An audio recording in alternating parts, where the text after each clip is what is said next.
Oui, j'entendais des protestations sur la démonstration de ma collègue Valérie Rabault, mais au moins j'espère que les collègues d'En Marche qui s'apprêtent à voter la flat tax vont le voter en assumant ce qu'ils sont en train de faire.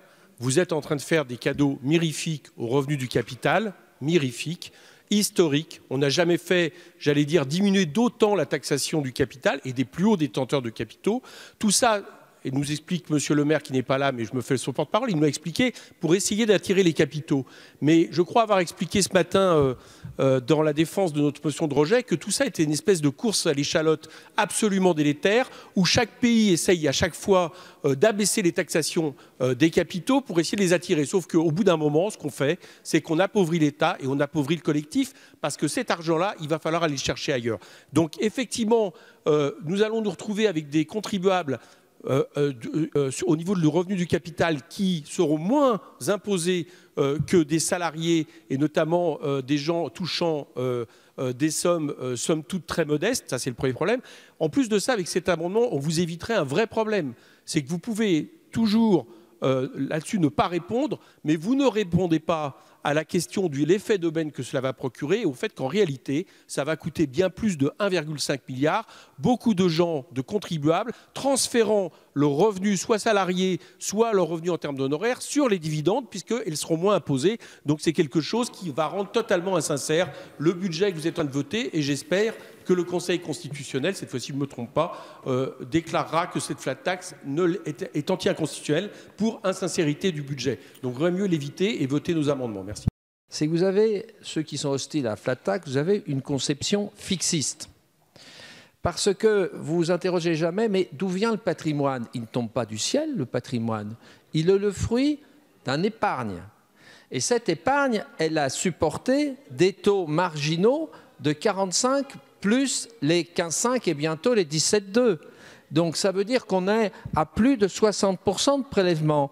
Et donc si vous êtes contre la flat tax, ça veut dire que vous acceptez qu'à chaque fois qu'on met de l'argent de côté, non seulement vous prélevez les 62%, mais sur leurs revenus, chaque année 62%.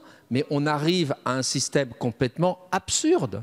Donc le fondement économique de la flat tax, c'est de dire vous avez payé l'impôt progressif lors de la constitution de votre épargne, vous n'allez pas le payer sur les revenus de ce que vous avez mis de côté chaque année.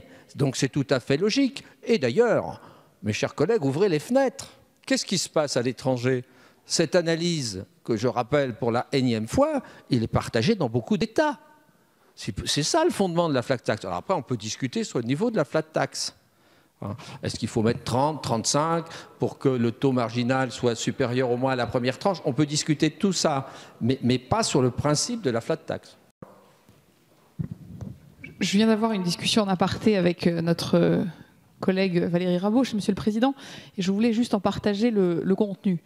Nous avons, Madame Rabault et moi-même, convenu qu'il y avait dans sa remarque une question de point de vue et de mécanique des fluides, je reprendrai même vos pots. De mécanique des fluides. Effectivement, à un moment donné, vous regardez des Français qui touchent des revenus et vous dites, tiens, c'est taxé différemment si ce revenu est extrait d'un dividende ou de l'épargne, enfin, le revenu de l'épargne, ou si c'est le fruit du travail. Je tenais juste à faire remarquer que si c'est un dividende, ou si c'est le fruit de l'épargne, donc le fruit du rendement de l'épargne, dans le cas des dividendes, le dividende, il n'est pas comme ça tombé ex nihilo.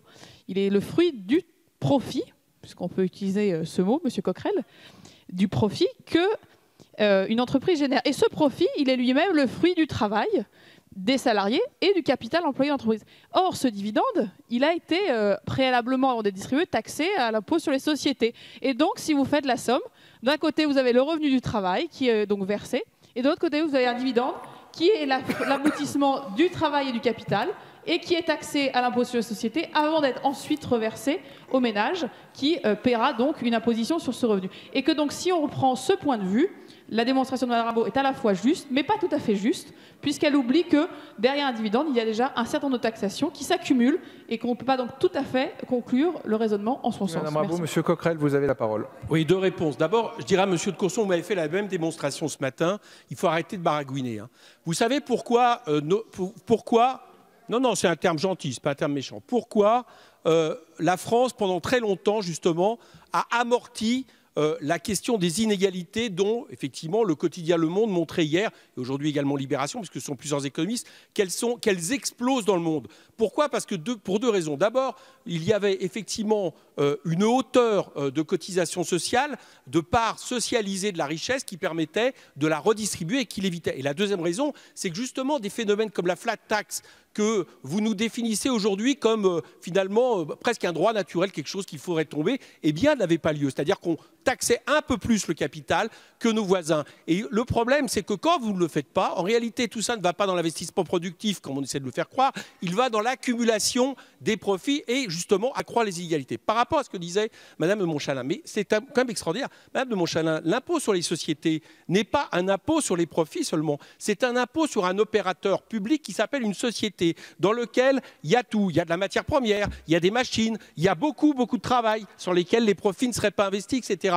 Donc c'est totalement différent à un moment donné d'avoir un impôt sur la société par rapport au rôle, à la fonction qu'elle occupe dans une société, et le fait après justement d'imposer les revenus du capital non investis, c'est-à-dire que se mettre à profit les actionnaires. Vous confondez deux choses, vous faites comme si les actionnaires qui se payaient en dividendes avaient déjà été imposés individuellement par l'impôt sur les sociétés. Non, ils ont été imposés comme toutes les parties prenantes d'une société qui font la richesse de la société. L'impôt sur la société, arrêtez de considérer que les entreprises, sans arrêt, c'est uniquement les détenteurs du capital. Vous résumez les entreprises détenteurs du capital et notamment vous faites disparaître les salariés sans lesquels la richesse ne serait pas produite dans ce pays.